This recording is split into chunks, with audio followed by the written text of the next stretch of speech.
Hey there, I'm Dr. Angie, and in this video, I'm going to be talking about what you can do and what you can feed your dog or cat after the latest information from the FDA warning about the grain-free food. So if you haven't heard anything about this, last year the FDA released a warning stating that grain-free foods might be linked to heart disease in dogs. Now there's been a few cats reported too, but we're not really sure if that has anything to do with food. It's just been a handful of cats. So we're mostly worried about dogs right now. The cats may or may not be related to diet. So what's happened is they think that the legumes or something else going on in these grain-free diets, the way they're formulated, might be predisposing some dogs to dilated cardiomyopathy.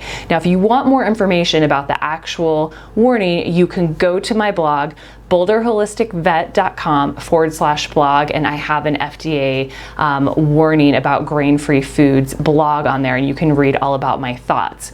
But in this video, I'm just going to focus on what you can feed your dog or cat. I had this question from a pet parent. I'm getting many of these, and Veronica writes, my cat just has been diagnosed with a heart murmur, and I'm wondering if it's the taste of the wild food I've been feeding him. It's on the FDA list. How can I know what other safe foods I can feed him? Well, Veronica, it's really important that your cat have an echocardiogram or an ultrasound of the heart by a veterinary cardiologist. Without that information, we just can't really know if your cat is suffering from DCM or dilated cardiomyopathy. Some cats have heart murmurs and they don't really have significant heart disease, they just have a leaky valve. So it's important that we first take that step, and I want you to take that step if you can. Now, most of these cases of DCM that we're seeing are with dogs and not cats. It's not very common for cats to get DCM, although they can.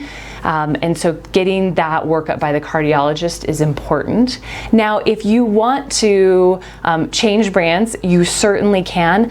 I'm not certain that changing brands from any of those implicated brands is going to make it so that you will be feeding your cat a formula that won't cause DCM, or if you had a dog, you might not be avoiding the problem. Because the truth is, we don't know what the problem is now. So a few strategies I have if you are concerned about it. One, always talk to your vet.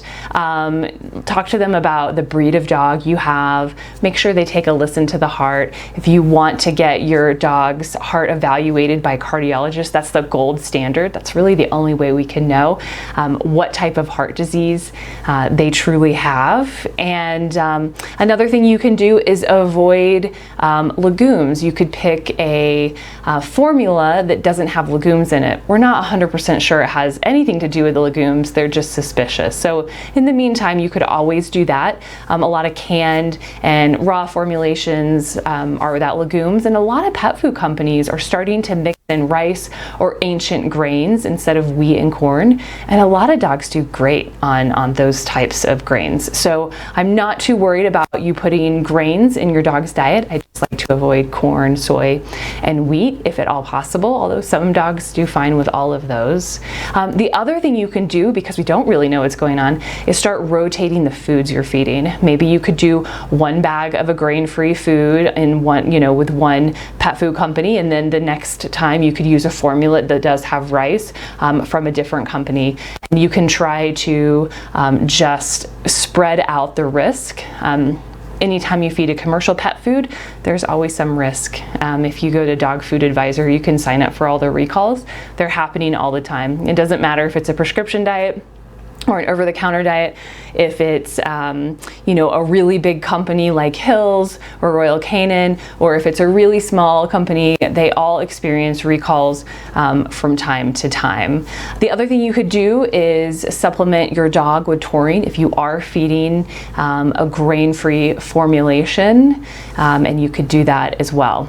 So if you have questions, I'd love to hear from you. You can find me at Angie at boulderholisticvet.com, or you can find me on Facebook at facebook.com/Dr. Angie Krause, and I will see you next time.